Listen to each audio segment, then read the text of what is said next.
오늘 새벽에 함께 볼 말씀은 잠언 19장 17절 말씀, 우리 한 절만 같이 보겠습니다. 같이 한 목소리로 읽습니다. 가난한 자를 불쌍히 여기는 것은 여호와께 구워드리는 것이니 그의 선행을 그에게 갚아 주시리라. 아멘. 우리 짧은 말씀이니까 한 번 더 읽어볼까요? 가난한 자를 불쌍히 여기는 것은 여호와께 구워드리는 것이니 그의 선행을 그에게 갚아 주시리라. 아멘. 오늘 이 말씀이 평생에 우리에게 주시는 귀한 말씀 되어서 이 말씀 따라 살아갈 때에 하늘아버지께서 우리에게 갚아주시는 그 은혜를 누릴 수 있기를 축복합니다. 예수님의 말씀 중에서 가장 핵심이 되는 말씀 중에 하나가 산상수훈 말씀입니다. 산상수훈에서 보면은 팔복이 나오죠. 팔복 중에 하나가 한 복이 긍휼의 복입니다. 긍휼히 여기는 자는 복이 있나니 그가 긍휼히 여김을 받으실 것이며, 긍휼히 여길 때에 긍휼을 받게 되는 그 축복을 누리게 된다는 것이죠. 가난한 자를 불쌍히 여긴다는 것, 그것은 예수님께서 하시는 긍휼의 사역이었습니다. 그래서 예수님께서 어떤 일을 하실 때 늘 단서를 붙여요. 측은히 여기사, 불쌍히 여기사 그를 고쳐 주시니라. 예수님께서 불쌍히 여기는 마음을 가지고 다른 사람들은 부정하다 하면서 가까이 하지도 않는 그 사람에게 가서 그를 고쳐주시고 온전케 하여 주시고 그의 친구가 되어 주셨습니다. 얼마나 큰 축복인지요. 예수님께서 긍휼의 사역을 베푸신 것이지요. 그리고 이 긍휼히 여기는 것은 어떤 우월함 가지고 하는 것이 아닙니다. 제임스 몽고메리라는 사람이 그런 말을 했어요. 가장 위대한 믿음의 사람은 얼마나 많은 사람에게 섬김을 받느냐가 아니라 얼마나 많은 사람들을 섬기느냐에 달려 있다. 세상 사람들은 위대한 사람 하면은 수많은 사람들에게 이 섬김받는 사람을 보통 생각합니다. 그러나 하나님의 믿음의 눈으로 볼 때 위대한 사람은 얼마나 많은 사람을 섬기느냐, 거기에 담겨 있다는 것이죠. 우리가 이 땅 가운데 살아가면서 누군가에게 대접받기를 원하기보다 누군가를 대접할 줄 아는 그러한 믿음의 사람, 또 섬김의 사람 될 수 있기를 축복합니다. 예수님은 이 긍휼 사역에 관해서 어떻게 해야 되느냐, 그 방법에 관해서 산상수훈 말씀에 알려주고 있습니다. 마태복음 6장 말씀에 보면요, 마태복음 6장 1절에서 4절까지 말씀에 이렇게 나옵니다. 사람에게 보이려고 그들 앞에서 너희 의를 행하지 않도록 주의하라. 그리하지 아니하면 하늘에 계신 너희 아버지께 상을 받지 못하느니라. 그러므로 구제할 때에 외식하는 자가 사람에게서 영광을 받으려고 회당과 거리에 사는 것 같이 너희 앞에 나팔을 불지 말라. 진실로 너희에게 이르노니 그들은 자기 상을 이미 받았느니라. 너는 구제할 때에 오른손이 하는 것을 왼손이 모르게 하여 내 구제함을 은밀하게 하라. 은밀한 중에 보시는 너희 아버지께서 갚으시리라. 아멘. 여기서 참 중요한 것이 4장 4절 말씀입니다. 내 구제함을 은밀하게 하라. 은밀한 중에 보시는 너희 아버지께서 갚으시리라. 오늘 말씀과 이게 동일하게 해당됩니다. 예수님의 말씀이 그대로 나오잖아요. 가난한 자를 불쌍히 여기는 것은 여호와께 구워드리는 것이니 그의 선행을 그에게 갚아 주시리라. 하나님께서 갚아 주신다는 거예요. 사람들 앞에서 다 나팔을 불면서 다 보이는 외식 가운데 구제하는 것은 이미 받은 것입니다. 이미 하늘의 상을 받은 거예요. 근데 은밀하게 아무도 모르게 선행하는 그 선행은 하늘아버지께서 우리에게 갚아주신다는 것입니다. 그 은밀한 구제와 은밀한 선행은 하늘의 보물을 쌓는 것과 같습니다.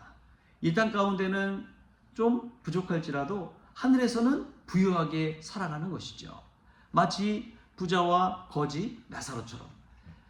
여러분, 우리는 이 땅 가운데 살아가면서 누구나 풍요롭고 부자로 살아가기를 원합니다. 근데 더 중요한 것은 이 땅 가운데 생은 너무나 짧다는 거예요. 너무나 짧은 생입니다. 그런데 영원한 삶을 영원한 부자로 산다는 것은 은밀하게 구제함으로 살아갈 수가 있는 것이죠. 제가 예전에 시골 교회를 방문한 적이 있습니다. 시골에 갔는데 시골에 지나치다 우연히 이제 작은 교회를 발견을 했어요. 그래서 그 교회에 가서 기도하고 또 시간을 보내다가 하나님께서 모두 그런 마음 주시더라고요. 이 시골 교회 목사님, 사모님이 참 고생하시겠다. 또 목회자는 지나다니면 늘 교회만 보거든요.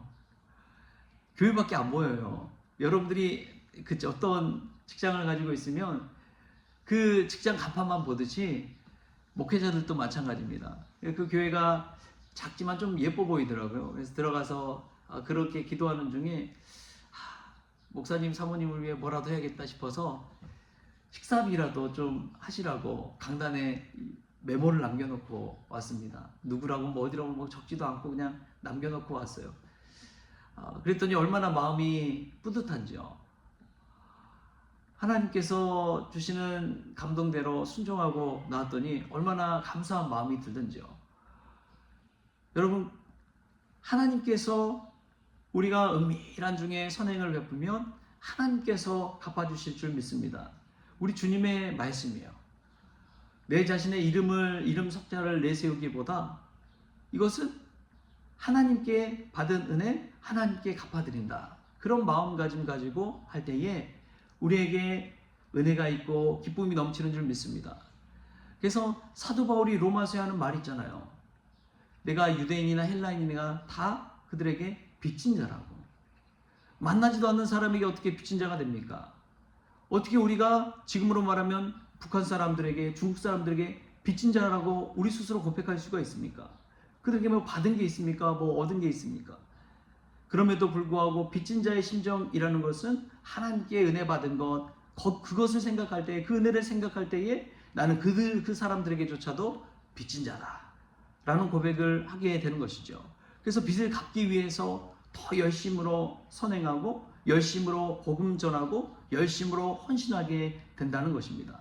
여러분, 빚진 자의 심정을 가지고 산다는 것은 은밀하게 구제하는 것이고 은밀하게 선행하는 것이고 하늘 아버지께서 갚아주심을 믿는 것입니다.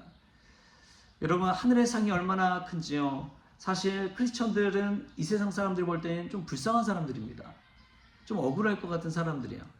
왜냐하면 이 땅 가운데 것보다 하늘 상급을 더 바라면서 사는 사람이기 때문에 그렇습니다. 이 땅 가운데 고생하고 고난받고 시련받고 좀 힘들지 몰라도 하늘 아버지의 그 상급을 생각하면서 웃을 수 있는 사람이 크리스천입니다. 여러분, 좀 삶이 힘드십니까? 좀 어렵습니까? 하나님 아버지께서 우리에게 갚아주실 것을 생각하면서 우리가 기뻐할 수 있기를 바랍니다. 남들과는 좀 다르게 또 억울하게 또 힘들게 산다 할지라도 하늘아버지께서 다 보고 계시고 우리 머리털까지도 세신 바 되신 분이 우리 하나님 아버지 아닙니까? 우리의 은밀한 선행과 구제까지도 하나님께서 다 갚아주십니다. 여러분, 그 선행을 할 때에 기쁨이 있기를 바랍니다. 받는 기쁨보다도 누구에게 은밀하게 줄 줄 아는 그 기쁨이 여러분의 마음 심령 가운데 기쁨의 씨앗이 될 수 있기를 축복합니다. 그것이야말로 하늘의 보물을 쌓는 방법입니다. 다른 것이 아니에요. 내가 다 사람들 보는 곳에서 헌신하고 헌물하고 여러분, 그런 것이 축복 같지만 은밀하게 선행하는 것, 그것이야말로 하늘아버지께 직접 갚음 받는 축복이 된다는 사실을 기억하십시오. 그래서 여러분들이 어떤 일을 할 때에 무명으로 한다는 것, 그것만큼 믿음으로 하는 것이 없습니다. 제가 참 좋아하는 목사님 중에 한 분이 이제 은퇴하신 이재철 목사님인데, 이재철 목사님은 이 헌금할 때 이름을 빼버리자, 헌금 봉투에 이름을 빼버리자, 주보에 이름도 올리지 말자. 여러분, 그런 분들 많거든요. 주보에 이름이 안 올라갔거나 헌금을 했는데 주보에 이름이 안 올라갔거나 그러면은 득달같이 찾아와가지고 아니 어떻게 헌금에 내 이름이 빠졌냐, 이제 그런 이야기 하시는 분들이 종종 계세요. 근데 그 목사님이 왜 헌금 봉투에 이름을 빼야 되느냐? 이름 주보에 올리고 하는 것은 자기가 확인하고 다른 사람 보라고 한 것 아니냐? 이름 쓰지 않아도 헌금을 드렸다면 하나님께서는 알아요, 몰라요? 하나님 다 아시는 분이시잖아요. 하나님 다 아심을 믿고 헌금하자는 거예요. 그러니까 처음에 주님의 교회에서 그러한 일을 하자고 하니까 난리가 났죠. 뭐 장로님들, 뭐 권사님들, 아니 어떻게 그럴 수가 있나. 근데 그렇게 해보는 것입니다. 그 믿음을 한번 해보자는 거예요. 이름 넣지 않으면 평소에 헌금하던 사람도 안 할 것 같다는 그 생각이 다 있는 거예요. 근데 이름 빼고 했더니 재정이 더 풍성해졌습니다. 헌금을 더 많이 하시더라는 거예요. 사람의 생각과 하나님의 생각은 다릅니다. 우리의 이름 석자 기록하는 건 중요하죠. 그러나 하나님은 은밀히 우리를 보시고 우리의 믿음과 중심을 보시고 하나님이 다 아신다라는 그 믿음을 가지고 구제하고 긍휼을 베푸고 헌금하고 선행할 때 하늘의 보물을 쌓는 그 은혜가 있다는 것을 기억하십시오. 하나님께서 우리를 다 보고 계시고 다 알고 계신다는 그 믿음으로 사신다면 우리의 삶 속에 천국의 기쁨이 가득할 줄 믿습니다. 그런 마음으로 긍휼의 선행, 구제하고 또 베풀고 또 헌금하고 여러 가지 것들 다 감당할 수 있길 바랍니다. 그래서 하늘의 보물을 쌓고 천국 인생 살아가는 저와 여러분 될 수 있기를 좋으신 예수님의 이름으로 축원합니다. 기도하시겠습니다. 좋으신 하나님 감사합니다. 오늘 또 주님 앞에 나왔습니다. 하나님께서 긍휼히 여기는 자에게 긍휼히 여김을 받는 축복을 내려 주시는 줄 믿습니다. 은밀하게 구제할 때에 하늘아버지께서 그 모든 것 갚아주실 줄 믿습니다. 그리하여 그 믿음 가지고 그 말씀 붙들고 우리가 은밀하게 구제하고 은밀하게 기도하고 은밀하게 하나님 앞에 선행을 행했을 때에 하늘의 보물을 쌓는 지혜로운 종들 다 되어지게 하여 주옵소서. 감사하며 예수님의 이름으로 기도하옵나이다. 아멘. 주기도문으로 오늘 새벽 기도를 마치겠습니다. 하늘 계신 우리 아버지여, 이름이 거룩히 여김을 받으시오며 나라가 임하시오며 뜻이 하늘에서 이루어진 것 같이 땅에서 이루어지이다. 오늘 우리에게 일용할 양식을 주시옵고 우리가 우리에게 죄진 자를 사하여 준 것 같이 우리 죄를 사하여 주시옵고 우리를 시험에 들게 하지 마시옵고 다만 악에서 구하시옵소서. 나라와 권세와 영광이 아버지께 영원히 있사옵나이다. 아멘. 광고 한 가지 드리겠습니다. 오늘 오전 10시 30분부터 저희 교회에서 경기중부 여신도연합회 1일 세미나가 진행됩니다. 전국 여신도연합회 총무님이 와서 또 강사로 세미나를 진행하는데요.